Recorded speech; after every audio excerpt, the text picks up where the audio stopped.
ذرا صحیح کرانے ہیں اور کچھ مداخلت سے پاک الیکشن ہونے چاہیے. لیکن جو ہم نے دیکھا الیکشن سے پہلے اس میں تو بالکل یہی نظر آ رہا تھا کہ جیسے وہی لوگ ہیں جو اس بات کے دن رات ایک کیے ہوئے ہیں کہ ہم ہی مینج کریں گے. تو ہم نے اس وقت بھی کوئی مزاحمت کا راستہ نہیں لیا جی. اور لیکن جب نتائج آئے تو ان نتائج کے بعد حضرت کوئی جواز نہیں تھا کہ ہم ایک بار پھر مصلحت کی چادر اوڑھ لیں. اور اب یہ نہیں ہے کہ ری الیکشن ہو. ٹھیک ہے. اب یہ ہے کہ ہماری مرکزی مجلس عمومی کو چونکہ اختیار ہے، ہمارے عاملہ کو اختیار نہیں ہے، تو سفارش کر دی ہے کہ مجلس عمومی اس بات پر غور کرے کہ کیا اس پارلیمانی نظام کو اب ہم آئندہ حصہ بنے یا خیر بات کہہ دیں. اچھا. کیوں ہم ایکسرسائز کریں، کیوں ہم اپنے آپ کو تھکائیں. ایک چھوٹی سی بات، جیسے آپ فرما رہے ہیں الیکشن سے پہلے آپ مطمئن بھی تھے، تو پھر ہم یہ کہہ سکتے ہیں کہ آپ جیسے زیرک سیاستدان بھی دھوکہ کھا گئے. آپ جس لفظ سے بھی اس کو تعبیر کریں وہ اپنی جگہ پر ہو، لیکن مجرم دھوکہ دینے والا ہوتا ہے. صحیح بات. دھوکہ کھانے والا جو ہے وہ تو خلوص نیت سے، کبھی سادگی سے، اعتبار کر کے، اعتماد کر کے. تو وہ کہتے ہیں نا جی کہ دل بھی کیا چیز ہے لینے کے لیے جاتا ہے، اس سے پیمان وفا جس پہ بھروسہ ہی نہیں. تو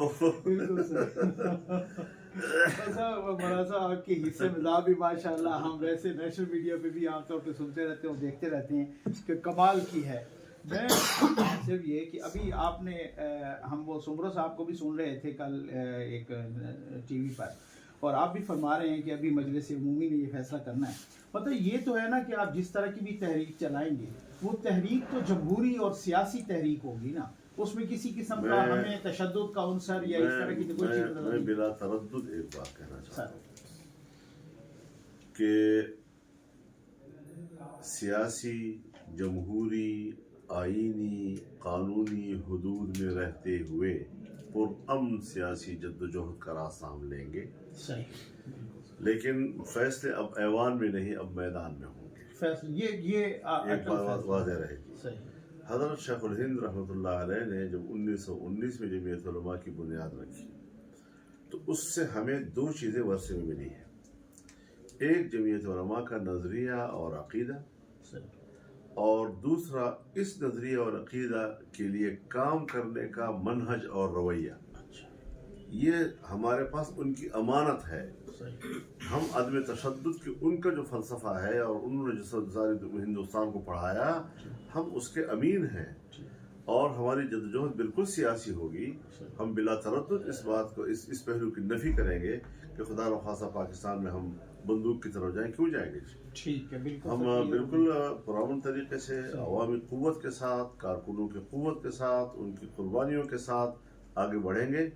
اور جب تک ہم اس بات کا اطمینان حاصل نہ کریں کہ اب ہماری اسٹیبلشمنٹ، ہماری فوج سیاست سے مکمل لا تعلق نہیں ہوئی، وہ عوام کے سامنے سرنڈر نہیں ہوئی اور آئین کے سامنے سرنڈر نہیں ہوئی، پھر اگر فیصلہ ہوا تو پھر اسی انداز میں ہوگا.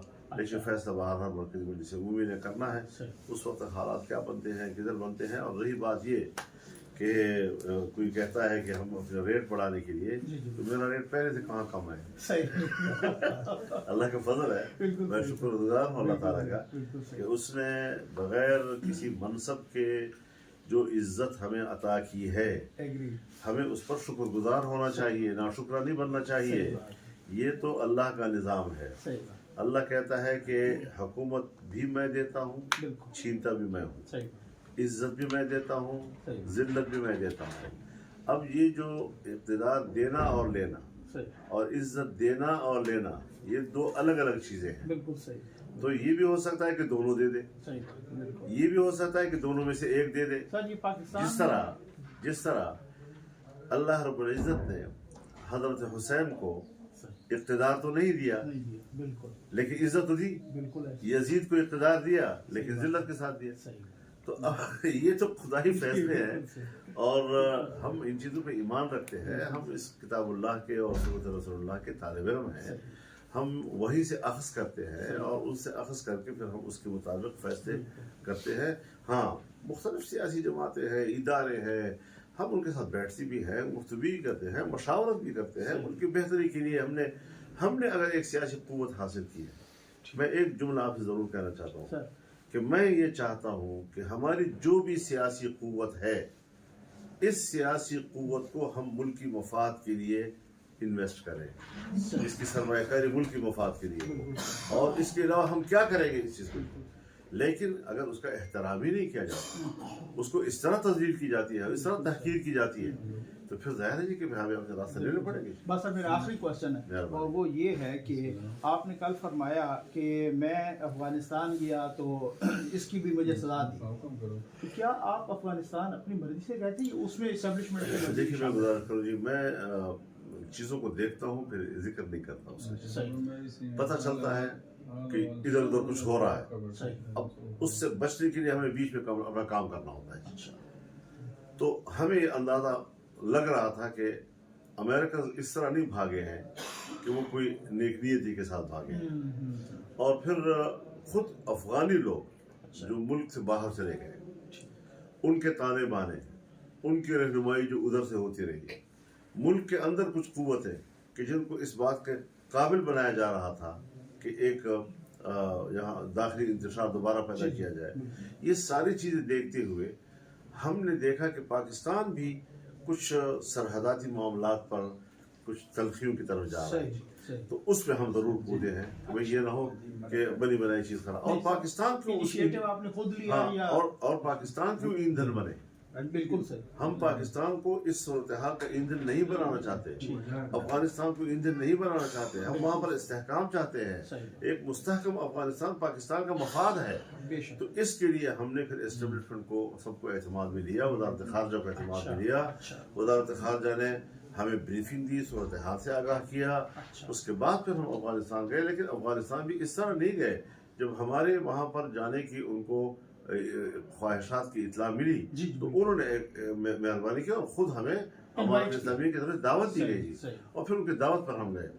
تو ہم ایک اچھی پوزیشن لے کر گئے, اور وہاں پر ہم نے دو طرفہ تعلقات اور مختلف شعبوں میں ایک دوسرے کے ساتھ تعاون پر ہم نے بات کی, اور اس تعاون کے راستے میں کیا کیا ممکنہ رکاوٹیں ہیں اس پر بات کی, اور اس کے لیے ہم نے راستے بنائے. اور پھر واپس آ کر میں نے تمام لوگوں کو اس صورتحال سے آگاہ کیا, اور دونوں ملاقات بھی ہوئی, دونوں جاتے ہوئے بھی اور آتے ہوئے بھی سب کو مکمل اعتماد میں لیا, اور اعتماد میں لینے کے بعد انہوں نے کہا کہ اس سے بہتر بات اور کوئی نہیں کر سکتا جی. تو اس کے بعد ذرا وہ صورتحال نرم ہوتی چلی گئی. اب اس صورتحال میں صورتحال کی بہتری جو ہے, بہتری لانا, اس میں ایک افغانستان ہے اور ایک پاکستان ہے. افغانستان کی اپنی ایک پوزیشن ہے, وہ جب بات کرتے ہیں تو اپنی پوزیشن میں کرتے ہیں. پاکستان کی ایک اپنی ایک پوزیشن ہے, پاکستان جب بات کرتا ہے تو اپنی پوزیشن میں کرتا ہے. اور ظاہر ہے کہ جہاں بھی دو فریق ہوں گے, ہر ایک فریق کی اپنی ایک پوزیشن ہوگی, اور وہ اپنی پوزیشن کے دائرے میں بات کرتا ہوگا جی. تو اس حقیقت کو تسلیم کرتے ہوئے ہم نے دونوں کی پوزیشنوں کو سامنے رکھتے ہوئے راستے نکالنے کی کوشش کی, اور یہ آغاز اور شروعات تھا.